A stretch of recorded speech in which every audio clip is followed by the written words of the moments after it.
Welcome back. Now, we'll be talking playoffs in Delaware next week. Now, thanks to the weather, we only had 2 Henlopen games to talk about tonight. Yeah, the expected weather. One of those games involved a title contender in 3A.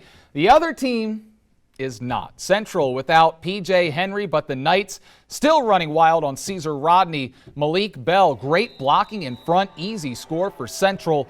And the Knights out in front early on. They were having fun out there on the field. Riders unable to solve the puzzle on offense. Nowhere for the quarterback to go. Group of Knights breathing down his neck, and down he goes. More problems for the Riders here on special teams. Punt is blocked. It was bobbled. Enough time for the Knights to get there. And so Sussex Central is set up down in the red zone. And that leads to another Central touchdown. This time, T.J. Morris finds Kyle Custis in the end zone, making the sliding grab, and they win 35-0. Yeah, that was the score at halftime. And then Central, I guess, called off the Dogs. 35-0, the final score out there. Now we're going to go to the 1A. Only one team stood in the way of Laurel reaching an unbeaten season last night. It was a battle for the Lions Trophy. Laurel and Delmar on the gridiron. Laurel looking to cap off the perfect season.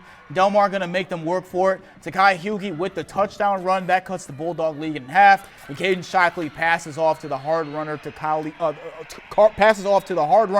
Wilson, who muscles his way in for the score. They lead 21-7 at halftime. And Wildcats looking to get something going to get back in this game. Gavin Parker with a beauty down the sideline to Jalen Johnson. But in the end, the Bulldogs' defensive line made things very difficult for the Wildcats yesterday. Braden Hurd blows that play up in the backfield, and then it's a knockout punch. The ball is put on the carpet, and it's picked up by Xavier Limehouse. A 47-yard return to the house. Laurel defeats Delmar for the first time since 2015. 42-13. And the Bulldogs finish 10-0, and they weren't even tested one time this season. Now, a few more scores from last night. How about Lake Forest? 48-14 winners at McCain. Lake finishing 8-2, and they are one of my favorite teams from this season. I think people are finally starting to wake up to the Lake Forest Spartans. Just forget about that loss to Sussex Tech, because this team has really responded since then. Yeah, that might have been an aberration because they've been very good all season. Polytech 57-12 winners over Christiana. Howard finishes off Woodbridge 52-24, and Seaford. You know what? I thought Dickinson was going to give them a little bit of a game, my Dickinson Rams, but 50-8 was the final score. Now, Sussex Tech also beat Odessa 34-12. That's one of their better wins all season. Early College loses to Indian River 62-28. And Smyrna destroys Cape Henlopen. Cape is pretty good this year, but Smyrna's just on a completely different level, winning 40-13.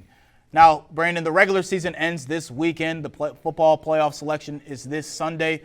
What do you think? What are the teams that we got going in? Yeah, today? Let's talk about who we think are in. I talk to reporters every single year when it comes to DIAA. A lot of guys don't even try to figure out who's going to be in the playoffs, but we do know that in all 3 districts, or in all 3 classes, we know that there are some teams automatically in based upon their in-district record. So in 3A District 2, the top 3 teams automatically in. Central, Smyrna, and Dover, we believe, are all in as well. Yep. And then the final 2 teams in the playoffs in 3A will be decided based upon the point standings. Yep. I think Cape gets in at 4-6, despite that 4-game losing skid at the end of the year. Now, out of those 3 automatic bids that you mentioned, Smyrna, Central, and Dover, I definitely have Smyrna as the team to really look out for. Obviously, they're really They're great. probably the best team in the state. They might be, and they have shown all season that they're definitely on a different level. Now, in the 2A, the top 4 teams in each district, gets in. Caravel, Lake Forest, and Red Lion are all 4-2 or better in the district. Delmar is 3-3. Those are probably the 4 that gets in, with Woodbridge, Tech, and Milford all on the outside. Out of those 4 teams, I would say probably Caravel is the team to kind of look out for. Caravel destroyed basically everybody. They went 10-0 during the regular season. But out of the teams that are down here, I'm still very, very impressed by Lake Forest. Yep. Senior-laden team. We talked about them in the preseason, having all of these seniors on their team. They went 5-5 last year. They felt like they had the ability to go out there and get the job done this year, and they have. 8-2. So Great record for Lake. Absolutely. And in the 1A, top 4 teams are in. So Laurel, Odessa, Indian River, and Seaford. Yeah. You know what? I got to say, Seaford, I was surprised to see 3-3 in the district, 7-3 overall. I thought they would have a better season this year. I think some of those losses I think were bad timing due to injury. So they're still in, as you mentioned. 7-3 is nothing to sneeze at, but 3-3.